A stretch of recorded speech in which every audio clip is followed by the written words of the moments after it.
اچھا میرا کوشچن ہے کہ ہمیں نا ہم جب نماز پڑھتے ہیں تو ہمیں نماز میں ادھر ادھر کے خیالات آتے رہتے ہیں، جو چیز ہمیں دن میں یاد بھی نہیں ہوتی وہ ہمیں نماز میں کیا یاد خیال آتے ہیں؟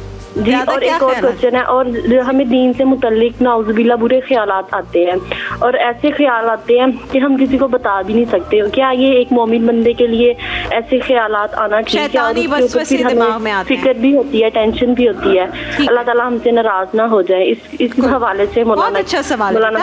ابھی آپ ٹی وی کے سامنے جاؤ، ہم شہریار صاحب سے پوچھتے ہیں۔ آپ نے ایک بات کی تھی نا کہ شیطان تو قید ہوتا ہے، اس کے چیلے کھلے ہوئے ہوتے ہیں جگہ جگہ، وہ وسوسے ضرور پھیلاتے ہیں۔ ابو ہریرہ رضی اللہ تعالیٰ عنہ کہتے ہیں یا رسول اللہ صلی اللہ علیہ وسلم مجھے ایسے ایسے وسوسے آتے ہیں اگر میں بتا دوں نا تو لوگ میری گردن اڑا دیں۔ اللہ ہمیں پھر کہتے ہیں یا رسول اللہ ہم جب تک آپ کے پاس ہوتے ہیں ہمیں لگتا ہے ہم ایماندار ہیں، لیکن جیسے ہم آپ سے دور ہوتے ہیں ایسے وسوسے آتے ہیں ہم لگتے ہیں ہم کافر ہو گئے ہیں۔ اچھا یہ پھر حضور نے کیا جواب دیا؟ فرمایا بتاؤ چور کدھر آتا ہے؟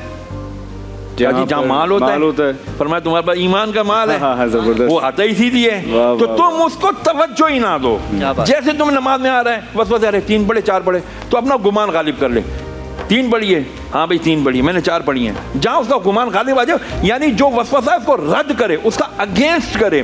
یار میں پڑھا تھا تیسری رکعت میں کھڑا ہوں کہ چوتھی میں ذہن میں آ رہا ہے، اب نماز بھی جاری، تو بس اپنا گمان غالب کر لے، ہاں بس کہے۔ اور پہلی دفعہ اگر شروع میں آئے نا یہ اس کو وسوسے تو پھر وہ کر لے کہ ہاں یار نہیں شاید میں نے 2-3، لیکن اگر اس کو اکثر آتے ہیں، اور ہمارے کو سب کو اکثر ہی آتے ہیں، بالکل صحیح کہہ رہے ہیں، اکثر آتے، اس کو توجہ ہی نہ کرے، وہ بولے شیطان بھائی یار تیسری ہے تو بیٹھ گیا ہے، ہاں بھائی میں تیسری میں بیٹھ گیا ہوں، کر لے جو کرنا ہے۔